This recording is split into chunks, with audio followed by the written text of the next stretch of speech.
Karena Islam tidak ada aliran sebenarnya. Islam itu satu. Yang membuat banyaknya aliran sekarang muncul. Kenapa ada aliran muncul ini? Karena adanya tadi ijtihad, upaya-upaya yang baru dibuat sekarang, kontemporer, bukan kembali ke sahabat tabiin orang-orang dulu ini. Jadi upaya-upaya mereka, jadi muncullah banyak bumbu-bumbunya Islam nih, banyak bumbu-bumbunya. Sebenarnya itu tidak perlu semua, nggak ada dalam Islam ini.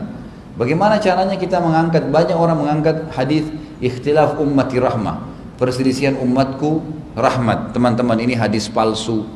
Hadis palsu. Nabi SAW tidak pernah sebutin, gitu kan? Nggak ada hadis ini. Masa Nabi SAW suruh kita berikhtilaf?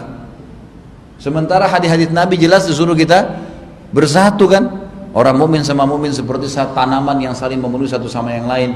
Orang mukmin sama mukmin seperti satu jasad. Kalau satu luka, semua tubuh merasakan demam. Suruh bersatu, masa disuruh berikhtilaf? Cara supaya kita tidak berikhtilaf, tidak berselisih, tidak ada aliran teman-teman sekalian, kembali kepada wahyu. Subhanallah, orang kalau keluar dari wahyu ini kembali kepada hadis Nabi.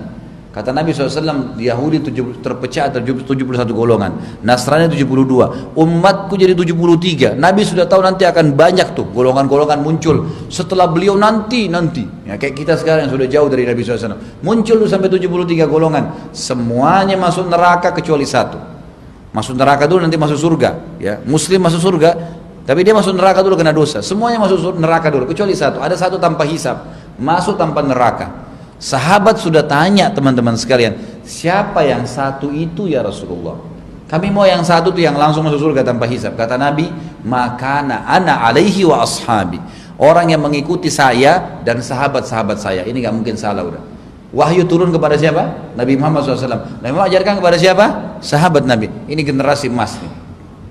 Sahabat lakukan, kita lakukan. Tidak lakukan, jangan dilakukan. Islam bukan agama yang harus dikembangkan teman-teman sekalian.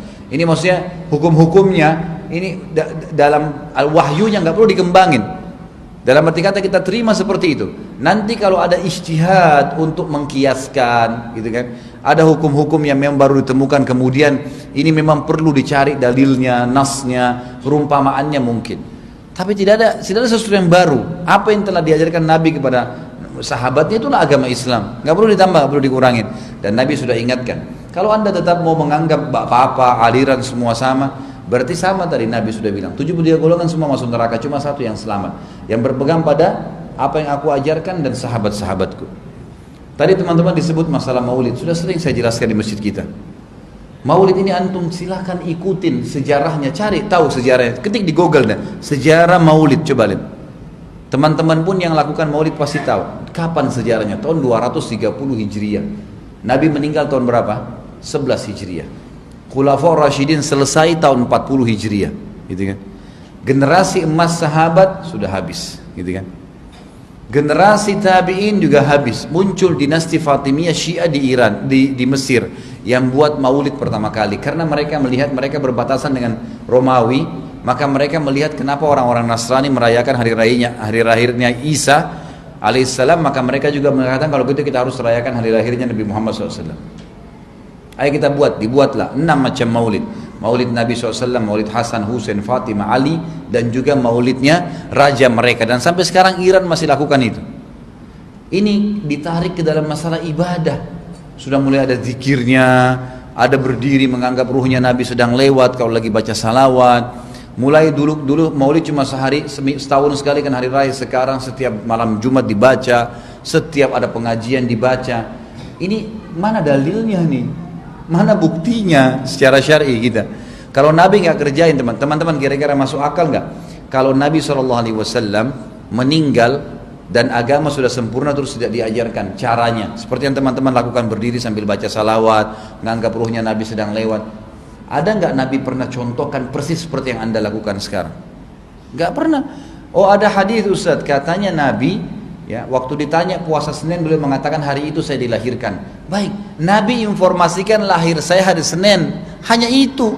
Bukan disuruh antum buat-buat kayak sekarang yang antum lakukan. Tidak pernah Nabi kumpulin sahabatnya berdiri sambil baca, apalagi sekarang berkembang tuh pakai rebana.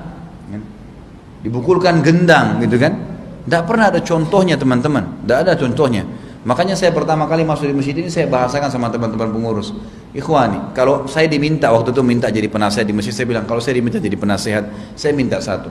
Tolong murnikan masjid kita ini supaya ada masjid jadi contoh di Jakarta kalau kita berpegang pada wahyu.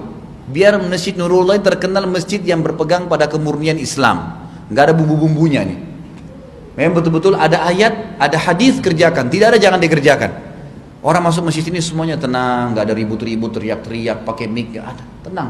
Sunnah Nabi begitu ya sudah begitu. Kita lakukan begini.